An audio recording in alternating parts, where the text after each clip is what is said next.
And I saw the mayor was out there about a year ago when they announced the plan, and I've heard some concerns by people who are working on the plan that they haven't seen the kind of attention that they think it deserves. But I'm confident that we can do this in the right way, and that is a program that I believe, based on what I've seen, that I would continue under an Ackland administration. You've been hearing at the doors that the program hasn't been receiving the kind of attention.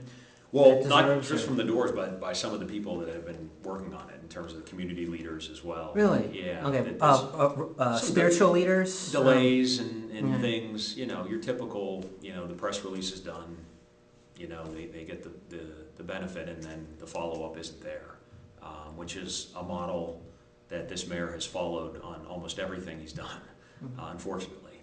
And it's a model that is foreign to me. I'm somebody that gets to work from point A to point B and will do whatever it takes to work with other people to get there. So I think that that is, I'll tell you, Bram, I get my most inspiration for this when I am in some of the neighborhoods in the city that are falling behind. And, I hear at the doors that they feel that they're forgotten about. Some of the neighborhoods in the West End as well. I mean, I hear that every day.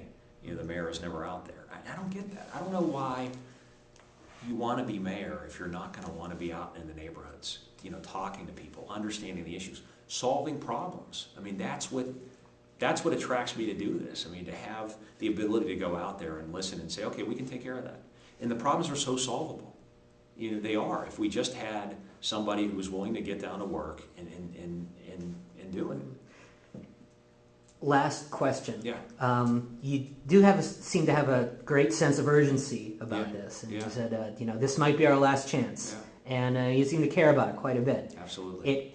It has to worry you if you're looking at, what is it, a 4-to-1 or a 5-to-1 registration that's about right. advantage in the city? 1, 5-to-1 registration advantage for Democrats. Now, that's over Republicans. That's not so. You can imagine what it might be over independents. That's right.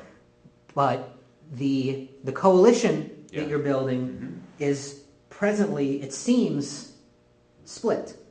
Because there's this other candidate also soaking up some of the, whether you want to call it anti-Luke or progressive or financially conservative. He also identifies as a fiscal conservative. How are you going to do this thing? Well, Bram, we have our plan. And have you done any polling yet? First of all, we have not. You have not done any campaign, polling. And okay. The timing will come for that, and it's on the calendar. But for me, we've always had a plan to meet people at their doors. And I'll tell you, Bram, the 5-to-1, it doesn't matter. People aren't viewing this race between, as a Republican versus Democrat or independent or green or purple. People are viewing this race as what's best for Pittsburgh. And I'll tell you, the response we're getting at the doors, we are the best organized campaign right now. We've been through all the wards in the city. We've knocked doors. We will knock every door of people who we expect to vote in this city. And I'll tell you, we're the only campaign that's going to do that.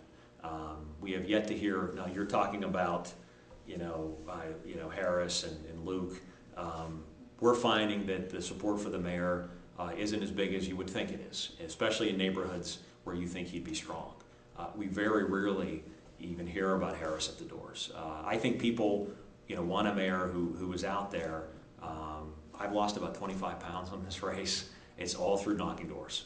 I'm out there 4 or 5 hours a day. I have a campaign team that's very heavily focused on meeting people at their homes, talking about their issues, and that would continue.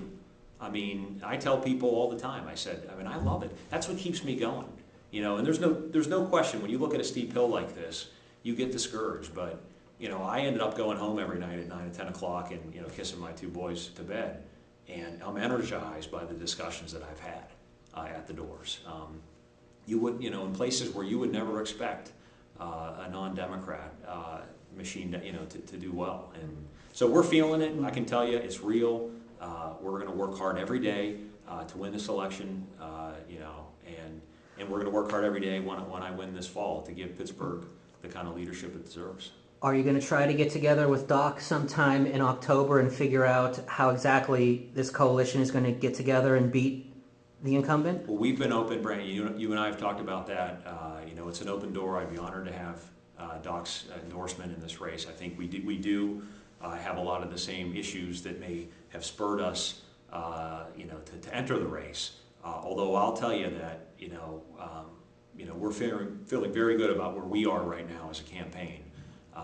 If we're able to get together, and I think that would be great. But we are going to continue our path in knocking the doors and making sure that people know that there's a viable alternative here. Is there anything you can identify that you like that Harris has brought to the table? And is there anything you can identify that would give you some pause as a voter?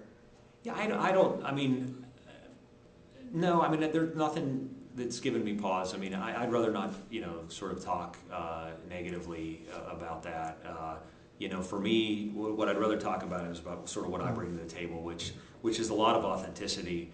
I am, the only candidate that isn't really running on their father's or their family's name. That's a little different as well this fall. I'm actually, my mother raised us by herself, and I'm, out there talking to people. I bring that kind of passion and knowledge to the table as well. But I'm willing to, and I know a lot of friends as well who are friendly with Doc, and I think he's a good, decent guy. I'm hopeful that we'll be able to get together at some point. But we're gonna execute our plan here.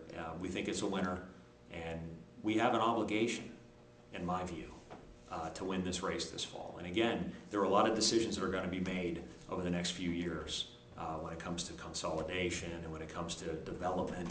I don't want Luke Ravenstall to be the guy that makes those choices.